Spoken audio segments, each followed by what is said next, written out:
మీకోసం కొత్త ఇల్లు తీసుకొచ్చాను అంటే ఏంటి నేను ఇప్పుడు దీంట్లో ఉండాలా అన్నట్టు చూస్తుంది. ఏంటి ఎలకలు ఎక్కడి నుంచి పట్టుకొచ్చావు? ఎప్పుడు ఏదో ఒకటి తీసుకొస్తావు అన్నట్టు చూస్తుంది మా బిట్టు. అవి ఎలకలు కాదు హామ్‌స్టర్స్ అని చెప్తున్నాను. హలో అందరికీ వీడియోలోకి ఎంటర్ అయిపోదాం. అసలు హామ్‌స్టర్ కేజ్ సెటప్ ఎలా చేయాలి? నేను ఎలా చేశాను? ఎలాంటి మిస్టేక్స్ చేయాలి? ఎలాంటి మిస్టేక్స్ చేయకూడదు? ఏం యూజ్ చేశాను? అన్నీ చెప్తాను. దీనికోసం ఒక స్టోరేజ్ బాక్స్ తీసుకున్నాను. కేజ్ ఎందుకు అనిపించింది. తీసుకున్న తర్వాత అది క్లీన్‌గా ఉన్నా కూడా మళ్ళీ తుడుచుకోవాలి. ఎందుకంటే మనకు కొంచెం ఓసీడీ ఎక్కువ కాబట్టి. నాకు వారానికి 7 రోజులు ఉంటే నేను ఆ 7 రోజులు కూడా క్లీన్ చేస్తూనే ఉంటాను. క్లీన్ చేశాక పెట్స్‌ని వదిలితే ఆ వచ్చే కిక్కే వేరు. దీనికోసం ఒక అన్‌సెంటెడ్ టిష్యూ తీసుకోవాలి. సెంటెడ్ తీసుకుంటే వాటికి స్కిన్ ఇన్ఫెక్షన్స్, బ్రీతింగ్ ఇన్ఫెక్షన్స్ వచ్చే అవకాశం ఉంది. సో ఇన్ని బెడ్డింగ్స్ ఉండగా నేనెందుకు టిష్యూ బెడ్డింగే యూజ్ చేస్తున్నానని చెప్పి మీకు డౌట్ రావచ్చు. మీ డౌట్ నేను క్లారిఫై చేస్తాను. మరి ముట్టుకోకరా నా పైసలు, నీ పైసలతో చేసుకో ఇవన్నీ. ఒక్క రూపాయలు చెప్తున్నా నీకు ఇవాళ.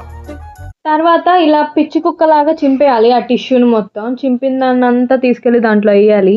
మనం ఏదైనా ఇస్తే బెస్ట్ ఇవ్వాలి, లేకపోతే మొత్తానికి మానేయాలి. నేనైతే అదే నమ్ముతాను, అదే చేస్తాను కూడా. ఇంట్లోకి ఇంకా వీలు, వాటర్ బాటిల్, టాయ్స్ కూడా యాడ్ చేయాలి. యాడ్ చేసేద్దాం, తొందర ఏముంది. మీరు మన ఛానల్కి 500 సబ్స్క్రైబర్స్ వస్తే యాడ్ చేసిస్తాను. హాయ్, నా పెర్ఫార్మెన్స్ మీకు నచ్చినట్టయితే స్మాల్ బాస్ అని స్పేస్ ఇచ్చి పద్మశ్రీ PADMASRI అని టైప్ చేసి. దీని పేరు ఓరియో. దీన్ని పట్టుకోవాలంటే నాకు కొంచెం భయం, కొంచెం కాదు చాలానే భయం. అందుకే డబ్బాలో పెట్టి చూపిస్తున్నాను. నాకు తెలిసి దీనికి తెల్లగా ఉందని పొగరు అనుకుంటా. పట్టుకోగానే కొరికేస్తుంది. చేతి మొత్తం ఘాట్లు దీనివే. లోపల వేసిన తర్వాత ఏదో జైల్లో ఖైదీలాగా ఫీల్ అవుతుంది. వీడి పేరు వచ్చి కుకీ. చాలా అంటే చాలా సైలెంట్గా ఉంటాడు. చాలా గుడ్ బాయ్ అసలు. నాకు తెలిసి వీడు కూడా నాలాగా ఓవర్ థింకర్ అనుకుంటా. ఎప్పుడు జోన్ అవుట్ అయిపోతాడు, ఎక్కడో ఆలోచిస్తూ ఉంటాడు, మళ్ళీ కదులుతాడు. అసలు బొమ్మ ఏంటి అని ఏం అర్థం కాదు. ఇప్పుడు వీడిని కూడా మనం లోపల వేసి ఎలా రియాక్ట్ అవుతాడో చూద్దాం కొత్త ఇంటిలోకి.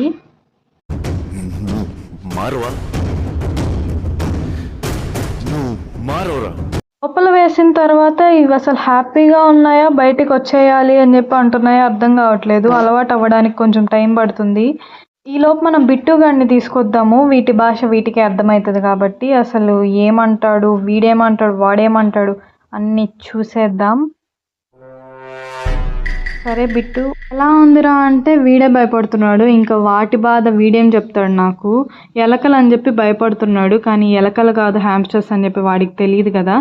మీరైతే ఇక్కడ దాకా చూసారంటే ఖచ్చితంగా మన వీడియో నచ్చే ఉంటుంది. నచ్చితే ఖచ్చితంగా లైక్ చేయండి అండ్ సబ్స్క్రైబ్ చేసుకోవడం మర్చిపోవద్దు. ఇలాగే సపోర్ట్ చేస్తారని అనుకుంటున్నాను. ఎవరైతే సపోర్ట్ చేస్తున్నారో అందరికీ పేరు పేరున థ్యాంక్ యూ సో మచ్. ఇలాగే ఎన్నో వీడియోస్ మీకోసం వెయిట్ చేస్తున్నాయి అండ్ ఛానల్ని సబ్స్క్రైబ్ చేసుకోవడం మాత్రం మర్చిపోవద్దు.